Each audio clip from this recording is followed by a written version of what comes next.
Okay, so let's talk about this. So despite being sued on the federal level for election negligence of sorts, different lawsuits out there in California, we have our good friend Raji Robb as well that just went through his lawsuit. Alex Padilla intends on making it even harder for anyone to gain more transparency into our California elections. How's he doing this? Well, Senator Padilla has recently proposed some rule changes that will give the Secretary of State or the county election official, whoever's in that position, more individual veto power to deny requests for registration data. We have an article up over here. And now this is kind of funny because people are going to say, oh, this is only a right-wing source, whatnot, and stuff like that. I'm going to say this much. This particular group, the EIPCA, which is Election Integrity Project, they even told me when we were having discussions, because I talked to election integrity activists across the board, from Betty Smith, who's been on the show, to Dr. Shiva, to Tim Canova, to my good friend Robin. We've talked to everybody when it comes to election integrity. This particular group is the one she set me straight, Linda Payne. She says, Pasta, stop saying this is a bipartisan issue. This is a nonpartisan issue.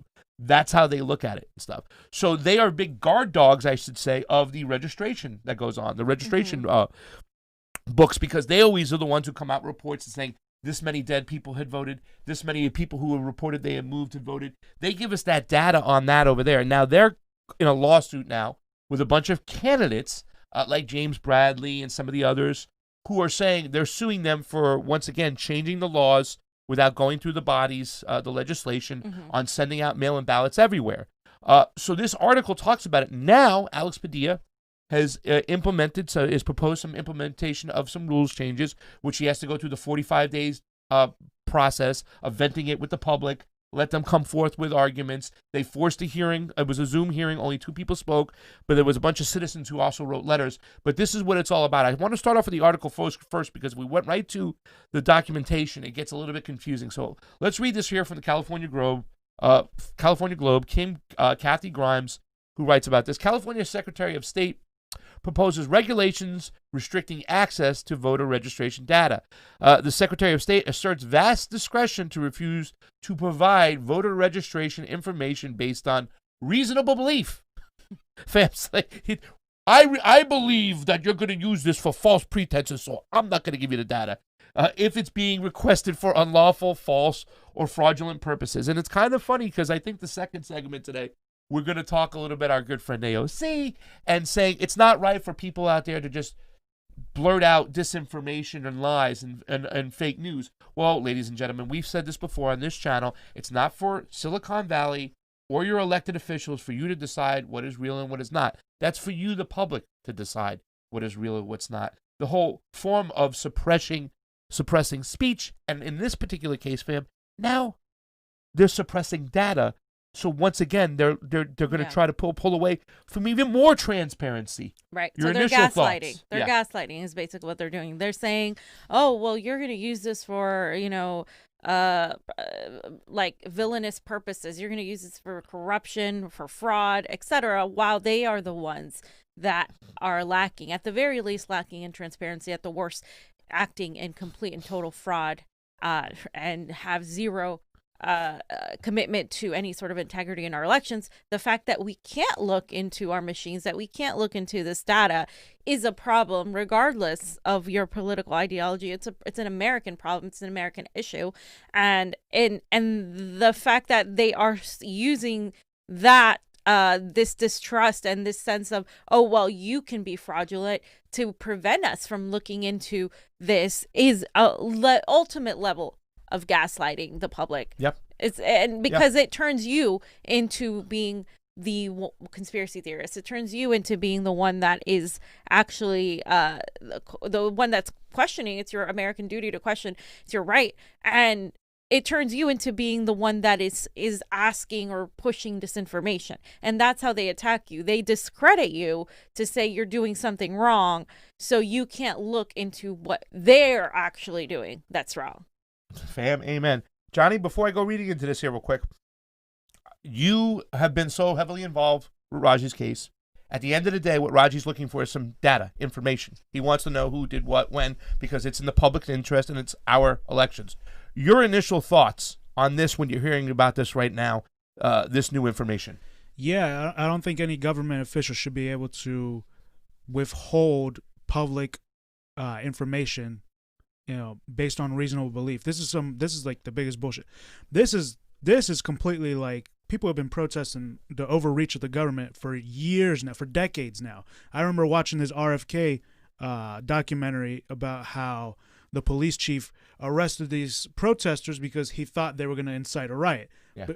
So they arrested them without them doing anything, right? So what's that called? It's it's like arresting without provocation or something like that. Something like that.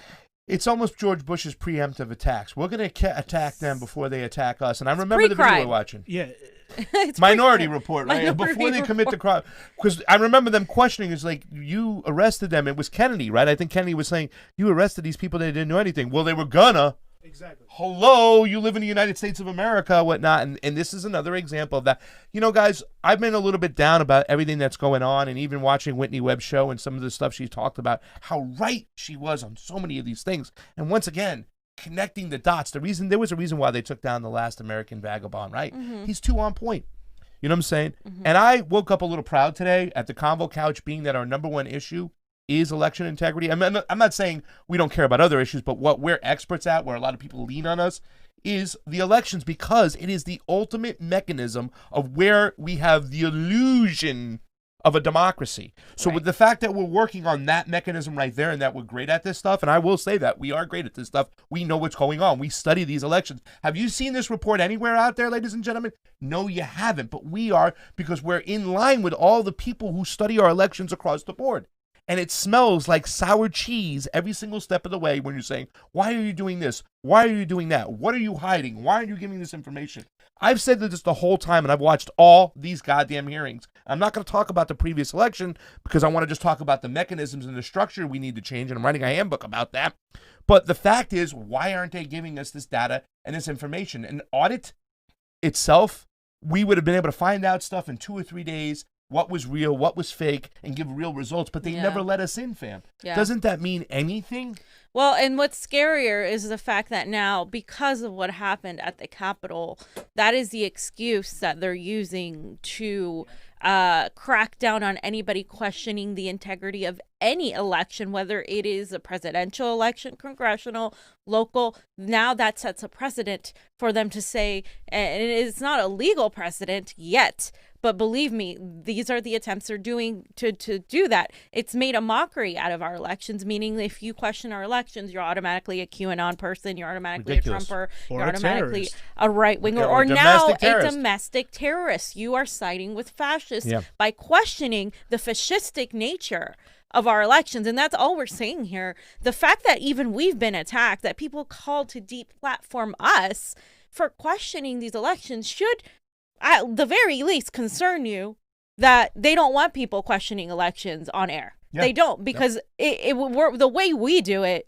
we don't put our ideology into questioning the elections, which is, I think, what the right did many times, and where they lost a lot of people was they started with the whole communist China, Venezuela, Maduro, Hugo Chavez ghost, illegal immigrants, all of these things that distract from the actual number, the actual software, the actual reality that there is no procedure, check and balances in our election system. And so when you automatically, what do you do if you are a intelligence agency or an intelligence entity? First, you have to discredit the witness. So discredit anybody ever questioning the elections. Donald Trump shouldn't have been the one doing that. It should have been Bernard Sanders. And because it was Donald Trump, of course, his ideology came with it. And now, even though Trumpers, you have every right to question your elections. Now, because of the way it was manipulated, now you are looked down as ignorant, as a conspiracy theorist, and we have to stop that. Yeah. We're not going to stop talking about elections. We're treading very carefully because we don't want to get shut down. I know. But at the same time, it's like, you're not going to censor me like that, motherfuckers. We'll put it on Rockfin. Yep. We'll put it somewhere else where you can't silence the voices of dissent, because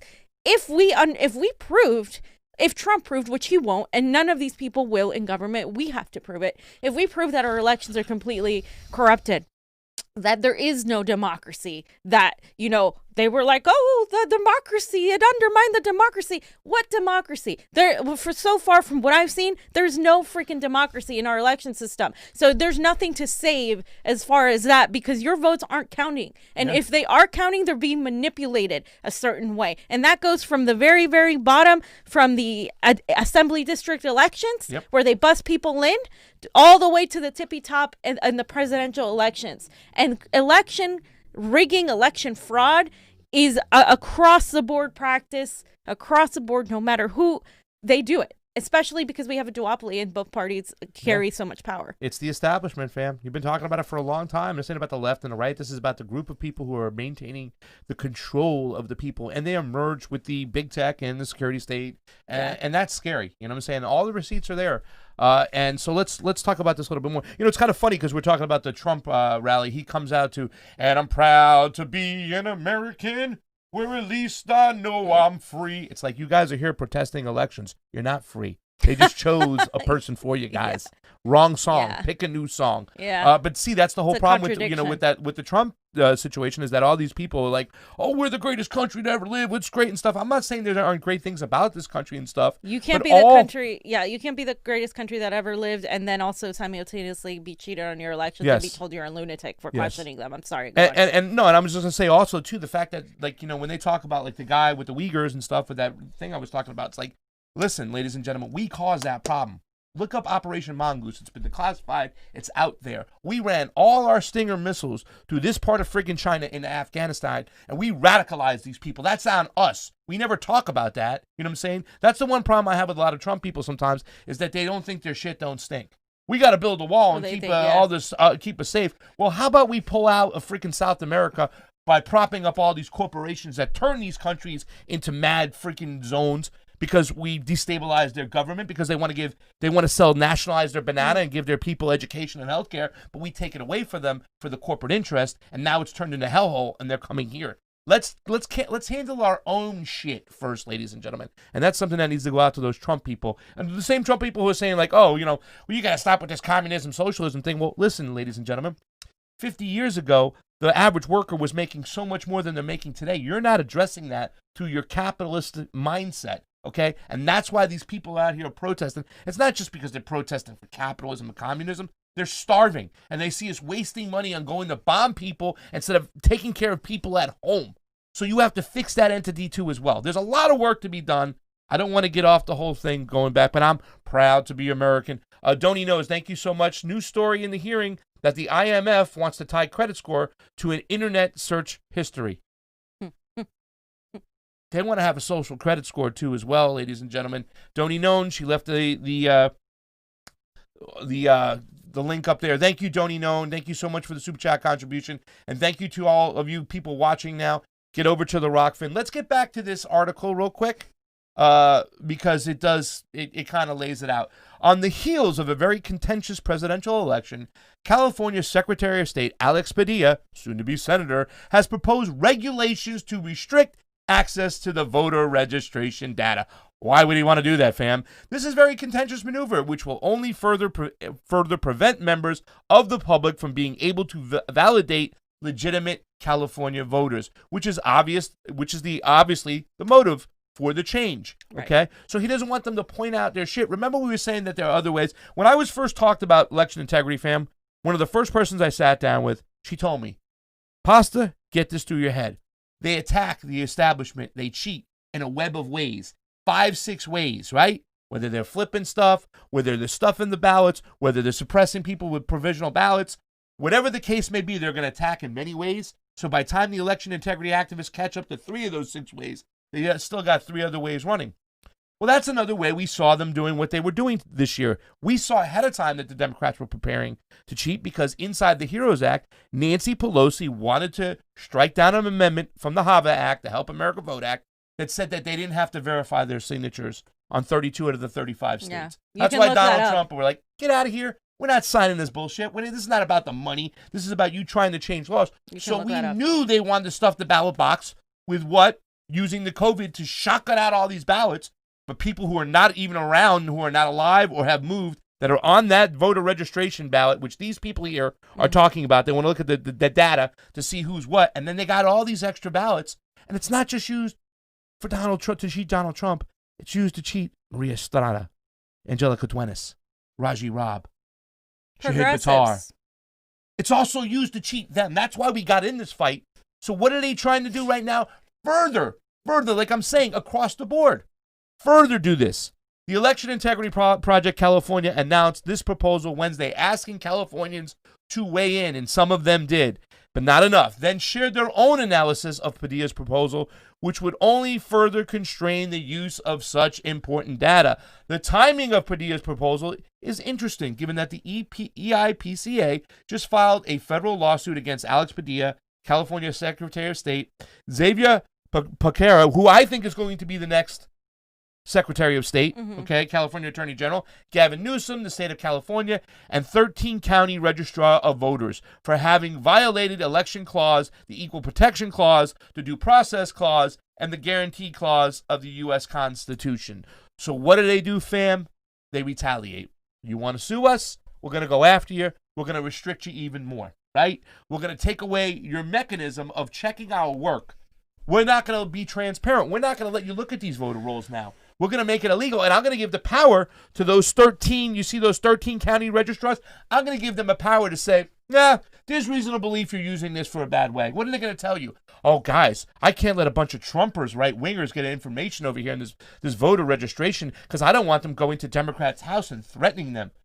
Or I can't get a bunch of these crazy socialists, progressives that are going to go and do something crazy and radical. Like, it's the same thing. Because whatever goes on them goes on us in the end. And it's just funny to me that these little Democratic Party minions that are always criticizing and mocking us are so involved in the Democratic Party. And their attempt to discredit us is just so unhinged. And this is our data. Fuckers. Yeah, like this is our data. This is our data. Are you like, how stupid can you be? We have every right to look at these into these machines to get this information. It's just not rocket science. It's really simple. Our data. It is our fucking data. So the fact that they're doing this is actually unconstitutional. Yeah. And I wish that, I were a lawyer, that I were somebody that could challenge this in a court and say this is actually a violation of our constitutional rights, because it is our right to have transparency in our elections, to have a system that we trust the government. Like, this is why people overthrow governments all over the world, because they don't trust the government is doing their job. And so when you're making a corrupt mockery out of the very thing that supposedly binds democracy, the ability of Americans in a constitutional republic, as many people on the right say, we're not even that. We're a fucking oligarchy, because we don't even know who we choose. Think about why the people in power don't represent you on either end of the spectrum. Think about why the people in power don't represent populist ideas. Populist ideas like single payer are very popular. Why is it such a big deal to even bring it to a floor vote? It's not because you're not voting for the people you want. It's because the people you want aren't getting elected because they're being selected. Well, and this all goes from the bottom up. Fam. I was just about to say, because they're not being elected, they're being selected. Convo couch, we share the same wavelengths over here and stuff. Woo! Let's get into it really quick in the article. Really quick, Johnny. I just want to go over basically some of the. I want you to understand what's going on and see what it is, because it's not just the EIPCA or the EIP and the Election Integrity Project California. It's not just them requesting data and stuff that they can withhold it from. It's candidates, right? Mm-hmm. So now I run a grassroots candidates, and I want to check the voter registration rolls to make sure that everything's okay. Now they can deny it from me. So it says withholding vote, and this is number one reason, withholding voter data deemed requested for unlawful, false, fraudulent, or illegitimate purposes proposed. Regulations 19004C asserts that vast discretion to refuse to provide voter registration information based on the Secretaries of State's reasonable belief. He has a belief. He can act on it. He can deny you information because his reasonable belief that is being requested for unlawful, false, or fraudulent purpose to promote the conduct an illegitimate object or purpose, or is being requested or submitted in bad faith And that's what they're going to say. Oh, they requested this information, bad thing. I don't trust them. Who are they? Who has Domestic terrorist? Just the same way that the government nor a corporation has the right to decide whether or not the information you're hearing is false, or you should be hearing it. You have the right to decide that. No, they don't have the right to impose their own reasons for you wanting to look at what you're allowed constitutionally to look at. Yeah. It's just that goes along with everything that we've been saying. It's consistent. You see, there's no consistency in what the oligarchy and these fascists, frankly, are trying to accomplish. There's no consistency. They manipulate the law depending on when it's convenient for them. And they're trying to do this. They're doing this right fucking now while everybody's distracted with Orange Man Bad and the terrorists and AOC fearing for her life. Oh my God. She was so freaking scared. People think like I'm being rude by saying that, or that Dick Medhurst is being rude by saying that. We just don't buy her fucking shit.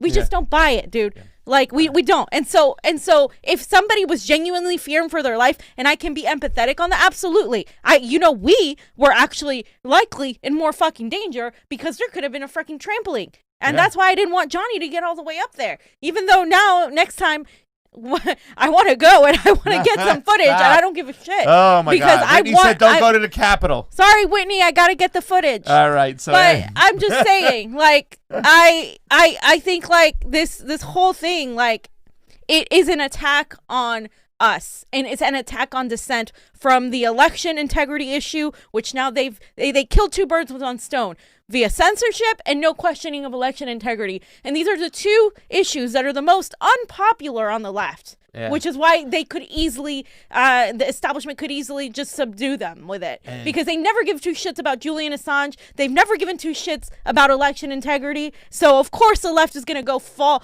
right in line. The left, like the authoritarian left, they're going to fall right in line with the stupid narrative that's so false you can smell it a mile away.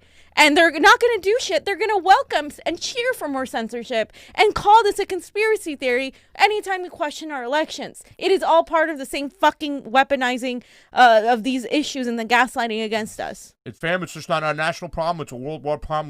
We gotta root out these domestic terrorists, these nationalists. They're terrible.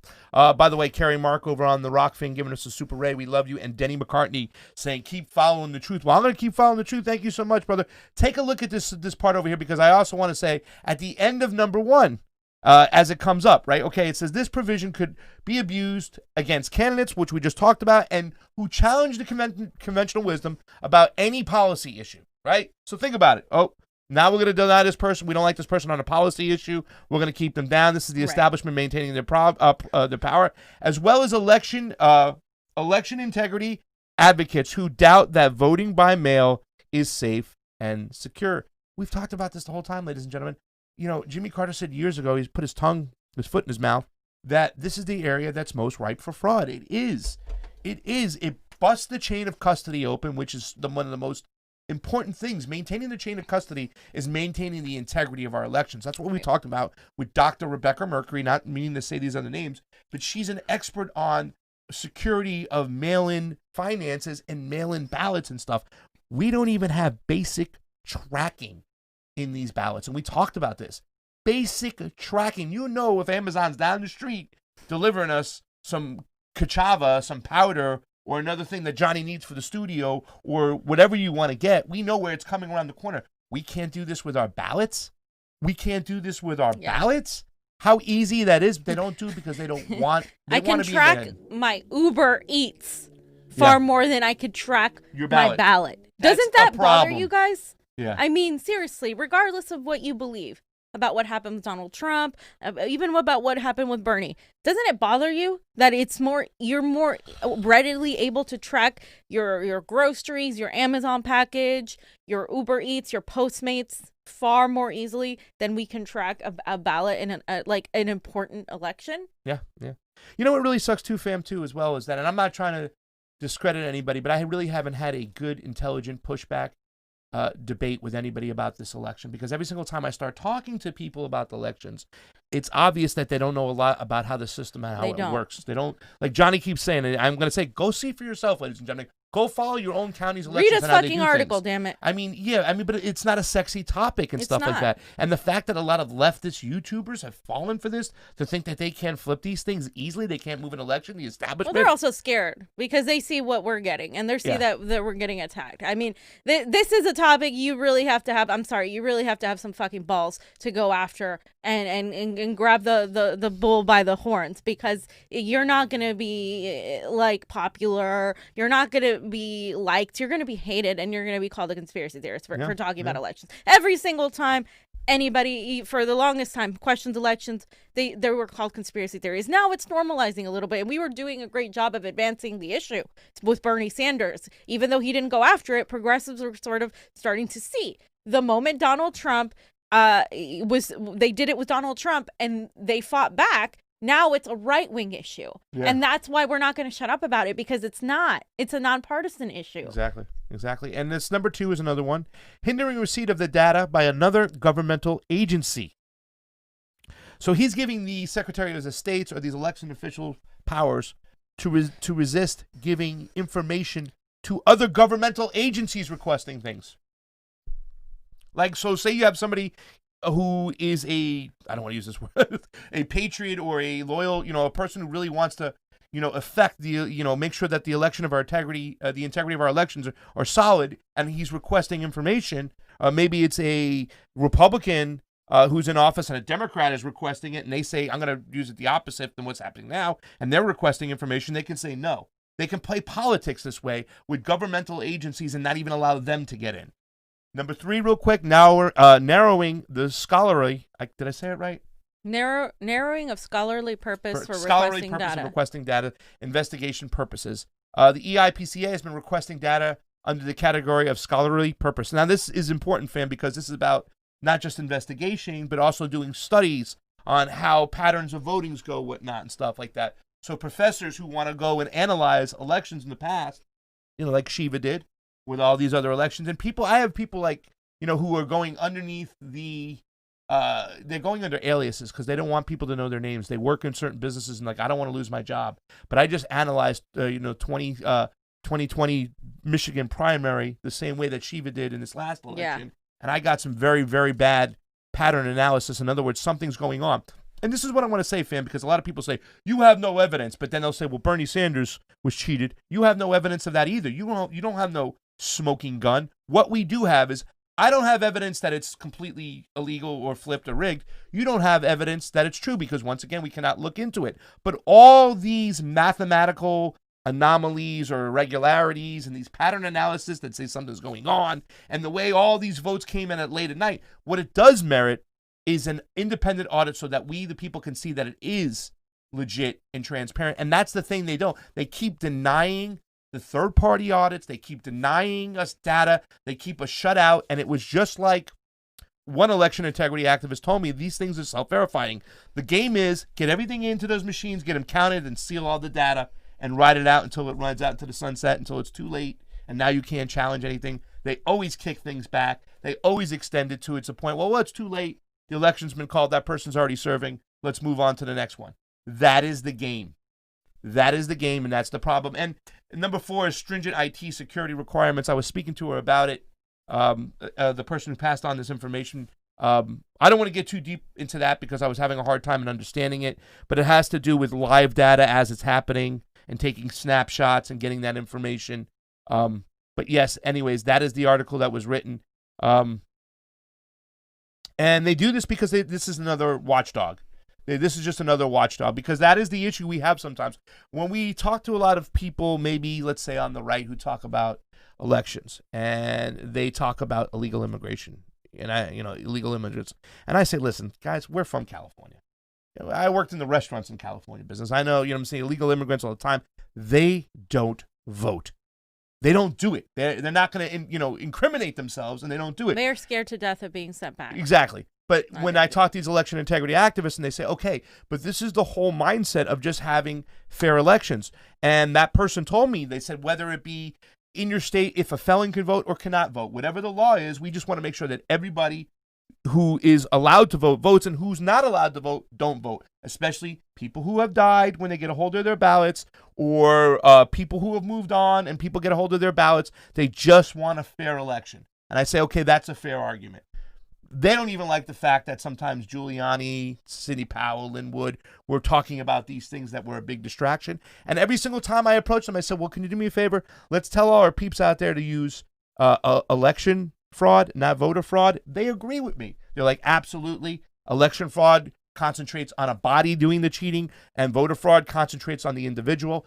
And I corrected those people who were there for the Stop the Steal at the Assange thing. Did I not? I said, can you do me a favor? Could you use the term? So we keep educating and we talk about these things. Let's get to some of the letters I want to show you real quick, fam, because... and just really quick on that, I just got to say, we want to make it possible for the most people to vote, but we want to make it transparent and secure, so you don't have these people who are bad actors who are rigging the election. I'm not saying immigrants are rigging the election, because that's not the case. I don't even think there's that many dead people that are being used. I think that is more. It's done in a election fraud manner. It's not done in the way some people on the right are saying, ooh, like Sally took her grandfather's ballot and voted for Biden twice. That's not how it happens. But it is a problem that our voter rolls aren't updated, because sometimes you get a ballot here and you get a ballot in Florida. And that's happened multiple times to me, or it's happened to, Pasta and Jonny as well. And so you technically could do that. Like, you could do that. And it's not that you would do it. It's that a bigger entity, a bigger machine would be able to do that for you. And that's why, because we wouldn't even have to worry about any of that, and we would be able to vote online or vote by mail with no problem if we had a chain of custody, if we had transparency in our elections, if we were able to look into the machines, have open source, have hand counted paper ballots, to done 100% audits, all of these things. We wouldn't even have to do any of that stuff. But it is because we don't that I don't trust things like ballot harvesting. And when Congresswoman Tulsi Gabbard brought up ballot harvesting along with some Republicans, she was smeared as, oh, there she is being a right winger again. But that was way before the election, and they knew it was going to be a mechanism to which this was going to be used, and that has been used here against progressives by the Democratic Party and the Democratic establishment. Ballot harvesting means that I can carry a bunch of ballots, they can all give it to me, and I turn it in. But then you lose the chain of custody. There's no security in that. That's the problem. Yeah, I sent a tweet to Michael Figueredo. He hasn't responded back, who was kind of standing behind ballot harvesting. And I was like, wait a second, you believe ballot harvesting is good? Could you explain to me why? And this is something that you have to look at and stuff. It might seem logical, that you're helping out and collecting ballots and taking them in for people who can't take them in, or whatever the case may be, or making sure they're turned in. But you have to judge, or you have to secure these elections by the negative things that could happen. If one individual can collect a bunch of ballots and hand them in, you can have a lot of messed up things happen in an election, and that's why ballot harvesting is bad. Ballots have been found, tubs of ballots have been found uncounted. And what if I'm a person, I'm going to take your ballot and I don't like what you voted for, I can throw it aside. It's just, nobody should get between a person and the ballot box. Based on our analysis so far, and Jonny, I highlighted this green, these are some of the reasons why the EIPCA, and we do have the memo, it's in the actual folder, Jonny. But we do have the memo of what Alex Padilla said, but I want to just talk about some of this stuff right here.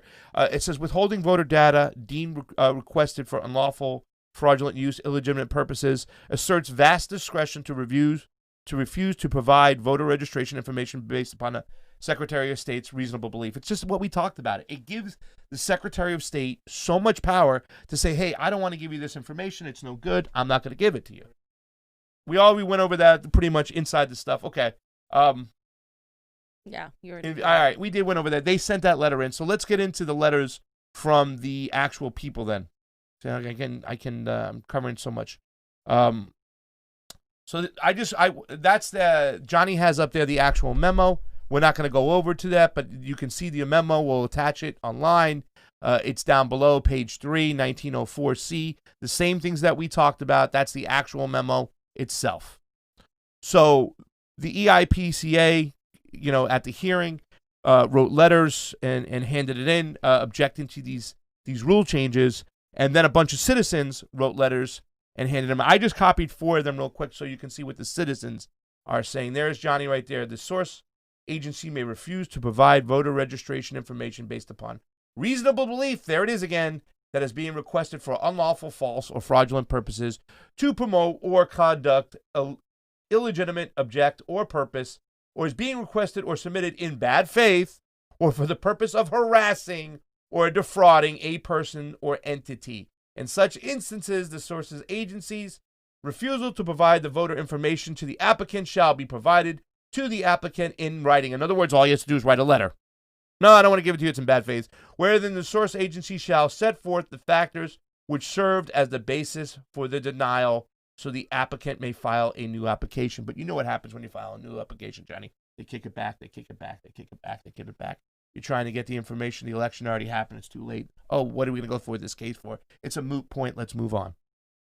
Let's look at some of the letters. Hey, hello, I kept the people's name out, even though it's public record. I didn't talk to them, so I just kept their names out. But I just copied 4 of the 20 letters I wrote. I read. I am sending this email to strenuously object to the proposed state regulation 19004-C.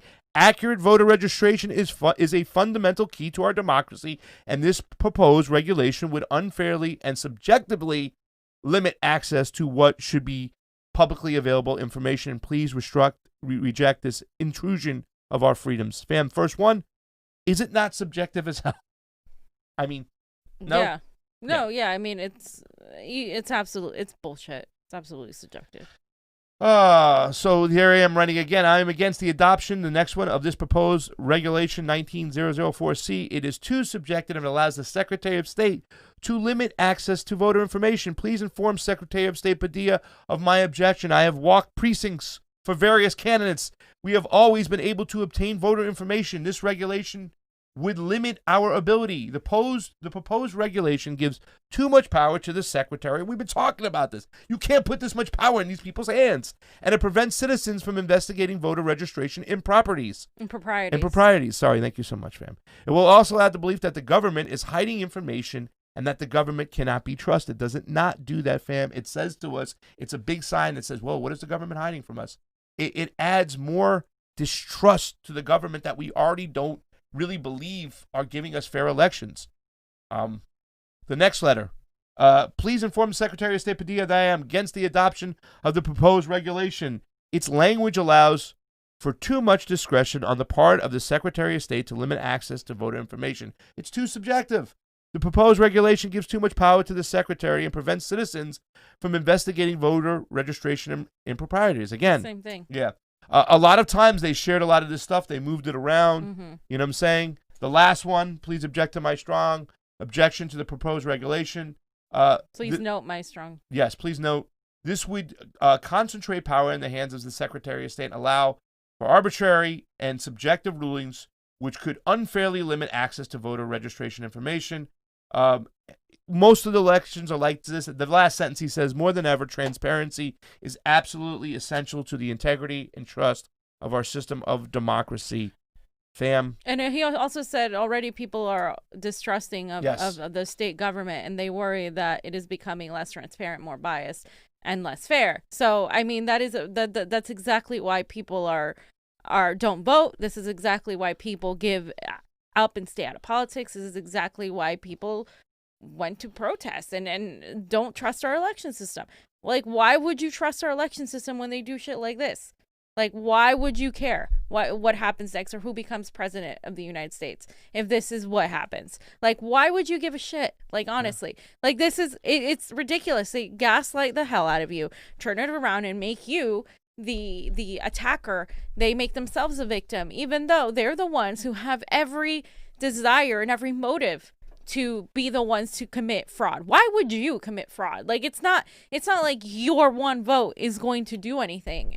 You would have to arm an army of people to commit fraud, and we don't have that kind of power because we can't even look into these machines. So the idea that they're twisting this to say that you would do something negligent or fraudulent or criminal with it is a cop-out that shouldn't ever hold up on any sort of court that is actually just. But again, our whole fucking system is entirely unjust. It's entirely an oligarchy, which is why there is no resort except to protest it. I mean, and now you can't even do that because now you're a domestic terrorist. Do you not see what's going on here? This is people, all these idiots are over there screaming that we're siding with white supremacists. No, you are siding with fascists in the oligarchy by completely being a little fucking sheep and smiling as you're being sent to the slaughterhouse. Because that's what's happening right now. You're not even realizing how fascism's already here. It's so cryptic, and you don't notice it because it's not as obvious as a fucking loony with his horns and his little fucking furry outfit. Because that's what they want you to notice. Oh, look over here. Yeah. Well, but meanwhile, we're going to pass this legislation and we're just going to completely take away your American rights, your First Amendment rights, your right to look into your own elections, your own data. We're going to do this because you're too busy fucking being distracted by a man who's leaving office in 5 days. Like, that's the whole fucking performance. What she said.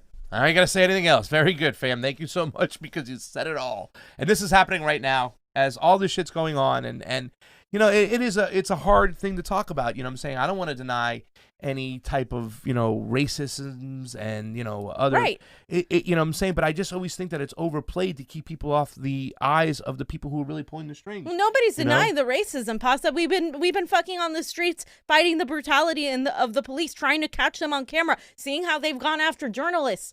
Jonny and I were arrested for doing journalism. So that's the same thing. If you're going to be for Julian Assange and you're going to be against the national security state, then you also need to know that the police aren't your fucking friends. They never were. They're going to do what the state tells them to do.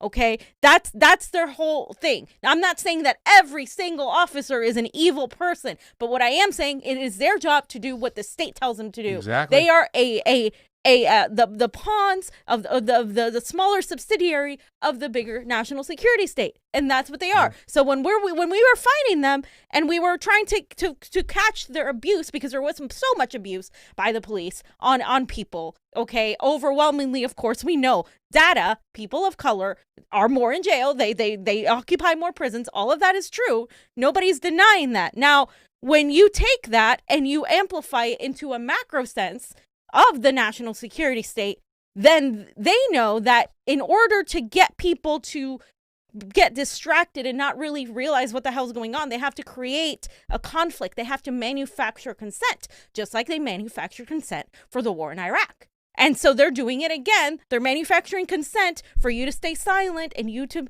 be okay because Orange Man bad gone. And all these white supremacists, we have to make sure we erase everything that Trump ever did. Even though you're not erasing it, you're fomenting it. You're enlarging it because 75 million people aren't just going to go away. They're not just going to go away. No, they got to be reprogrammed, Fran. They got to be retrained. And that's the language that's coming out there. It's pretty disgusting.